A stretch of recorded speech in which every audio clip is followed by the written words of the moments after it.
natural ramp that led up the steep face of the crag. After she had ascended some 50 feet, she came to the belt of leaves that surrounded the rock. The trunks of the trees did not crowd close to the crag, but the ends of their lower branches extended about it, veiling it with their foliage. She groped on in leafy obscurity, not able to see either above or below her, but presently she glimpsed blue sky, and a moment later came out in the clear, hot sunlight and saw the forest roof stretching away under her feet. She was standing on a broad shelf, which was about even with the tree tops, and from it rose a spire-like jut that was the ultimate peak of the crag she had climbed. But something else caught her attention at the moment. Her foot had struck something in the litter of blown dead leaves which carpeted the shelf. She kicked them aside and looked down on the skeleton of a man.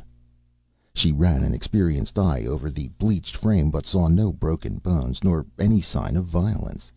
The man must have died a natural death, though why he should have climbed a tall crag to die she could not imagine.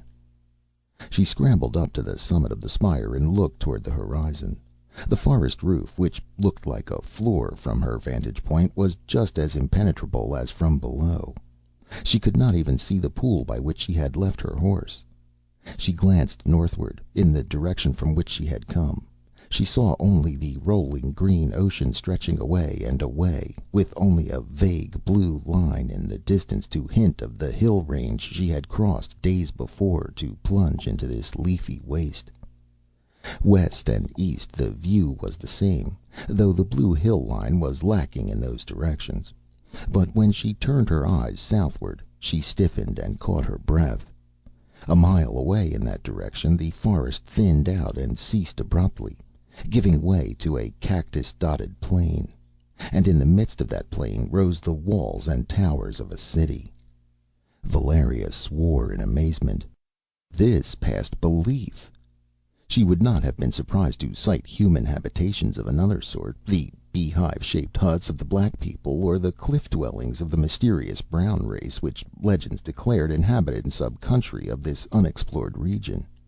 But it was a startling experience to come upon a walled city, here so many long weeks' march from the nearest outposts of any sort of civilization. Her hands tiring from clinging to the spire-like pinnacle, she let herself down on the shelf, frowning in indecision. She had come far, from the camp of the mercenaries by the border town of Xuchotl, amidst the level grasslands, where desperate adventurers of many races guard the Stygian frontier against the raids that come up like a red wave from Darfar. Her fight had been blind, into a country of which she was wholly ignorant. And now she wavered between an urge to ride directly to that city in the plain and the instinct of caution which prompted her to skirt it widely and continue her solitary flight. Her thoughts were scattered by the rustling of the leaves below her.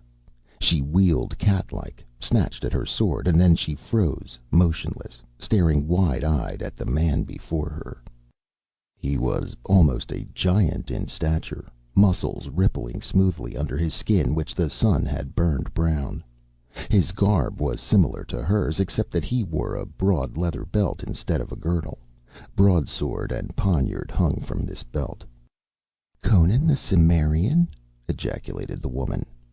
"What are you doing on my trail?"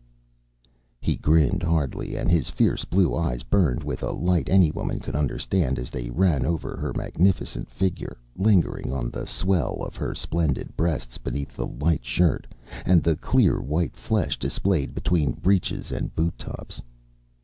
"Don't you know?" he laughed. "Haven't I made my admiration for you plain ever since I first saw you?"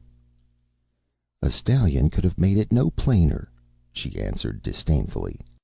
"But I never expected to encounter you so far from the ale barrels and meat pots of Xuchotl. Did you really follow me from Zarallo's camp, or were you whipped forth for a rogue?" He laughed at her insolence and flexed his mighty biceps. "You know Zarallo didn't have enough knaves to whip me out of camp," he grinned. "Of course I followed you. Lucky thing for you, too, wench. When you knifed that Stygian officer, you forfeited Zarallo's favor and protection, and you outlawed yourself with the Stygians."